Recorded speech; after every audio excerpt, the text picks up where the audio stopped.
Hello Internet, welcome to Games Done Wrongish. Today Internet, I decided to bring a special bonus video to the channel. Yesterday saw the channel hit 1000 views. This is the first major milestone for the channel, of which I hope there are many more. It also happened to be the same day that Epic Games released their Battle Royale mode for the game Fortnite to the Xbox One and PlayStation 4. So what better excuse is there to give it a go and make a celebratory video at the same time?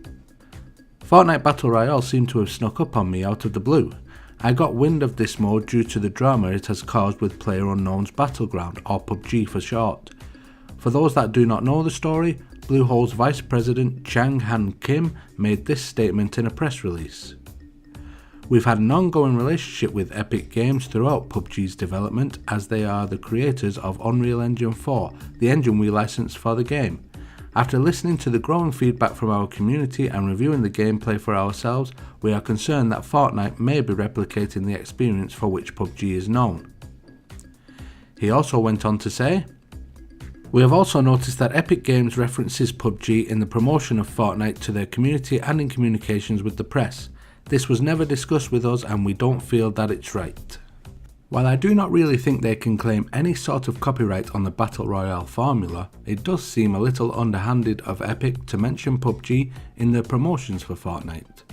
Either way, this gave both games some extra spotlight and drew my attention to this mode, which in turn has created this video. Fortnite Battle Royale released yesterday, September 26, 2017 in early access for the PC, Xbox and PS4. After learning about the controversy I just mentioned, I figured this was a long way off and PUBG would have probably had time to gain its following before this was even playable on consoles. How wrong I was. I woke up on Monday morning, did my daily check of Facebook, Twitter and Reddit, and saw that Epic were planning to release this in early access the very next day. It was all over all three mediums. I obviously checked the source and was amazed that this was true. As this is the first time console gamers get to try out a Battle Royale type game, I had to try it out. As such, I downloaded it for both the PlayStation 4 and Xbox One. I will note at this point that I used both the standard Xbox One and PlayStation 4.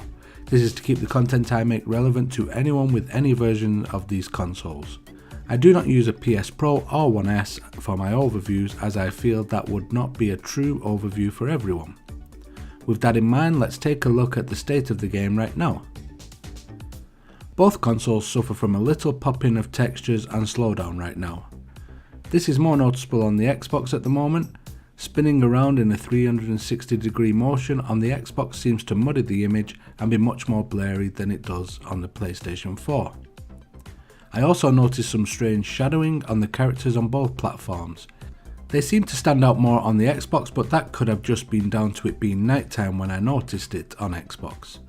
Both times it was when I climbed on a rooftop in the staging area prior to the battle starting. I did not notice it once the battle began.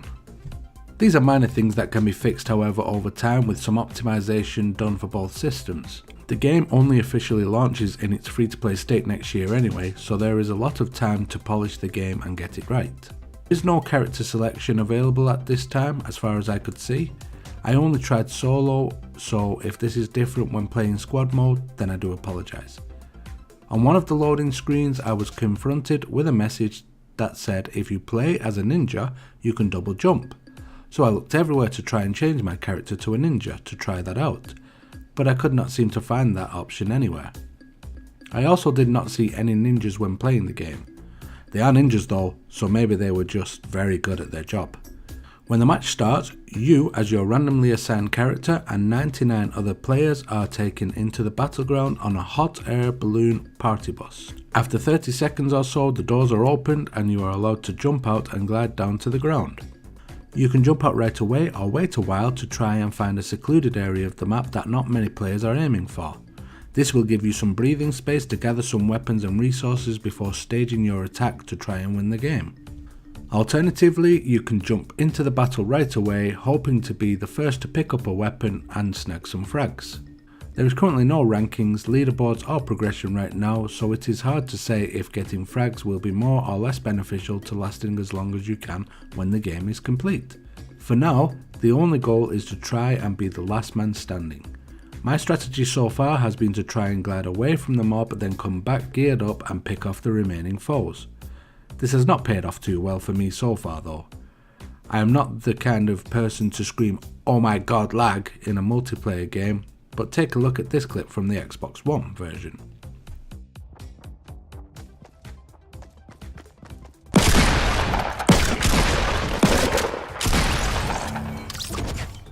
I clearly shot that player a number of times with a Magnum type revolver and it just did not seem to register me hitting them at all.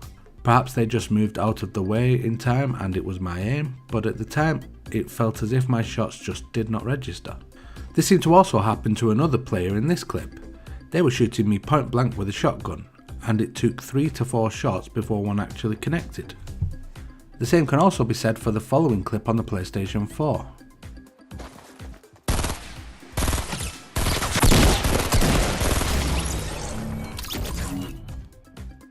In that clip some shots did register and that was more likely down to my bad aim, but each time something felt a little off. I'm probably just too used to having auto aim turned on in most games and will need to learn to play without it in a game such as this. Your character cannot withstand much damage. In a standoff you need to hope you hit first and hard or it will be over very quickly for you. You can pick up shield potions that are scattered throughout the map. These give you a little more survivability and are represented by the blue bar next to the green health bar. You can also pick up bandages. If you do walk away from a standoff and did take damage, you can use a bandage to revive your health a little. However, right now you cannot recover more than 75% of your health this way. There is no hide behind cover until your health is recovered in this game. As well as trying to survive and be the last man standing, you can use your trusty pick to break down trees, cars and buildings. Pretty much anything you see can be destroyed and materials can be gathered to build structures or defences. There are also chests hidden in hard to reach areas that could contain better weapons and items. At first I was scratching my head wondering how to get into this attic to open the chest above me. It was only when I gave up and headed out to the battle that I came across more items in a hard to reach location and realised I could build a ramp to get up there and recover them. As the battle proceeds, the play area becomes smaller to force players into each other and speed up the round. The safe area is designated by the white circle on the map. This gets smaller over time and everything outside of this area is covered by a dangerous electric storm. In the earlier portions of the match, being caught in this will damage you, but only a little per tick. Later on in the match though, the damage is increased, so you will need to be constantly heading towards the centre of the white circle. When you die, which happens a lot, you do not have to wait for the match to end. Thankfully, instead you can just leave the current game and queue for the next. Right now there are a lot of people playing on both systems, so getting a match is almost instant, even with 100 players needed for a match to start. Overall, for our first glimpse at a Battle Royale game on console, this is a very decent introduction. It has its rough edges right now, but these will likely be ironed out over time. The game certainly had me on edge the whole time. This makes your adrenaline rise, and even when defeated you cannot help but hit the start button and go again. I enjoyed my time with the game so far and can see myself returning time and time again, especially as the game gets more fleshed out and polished. On the PlayStation 4 you can simply download the Fortnite game and choose the PvP option when you load it up. You will be notified at some point that to play the PvE portion of the game you will need to buy a Founders Pack, but this is not necessary for the Battle Royale section. On the Xbox you need to find the standalone Battle Royale version of the game to download, however when you load it up and log in, you will have the exact same options as the PlayStation 4. Both versions are set to go free to play in both the PvE and PvP portions sometime next year, so why not give it a go? Feel free to come back and let me know what you think in the comments below this video. If you like this video, please support the channel in any way you can. Like, comment, subscribe, or go that one step further and become a patron on my Patreon website, which is at www.patreon.com/GDWI. Thank you, and until the next time, goodbye.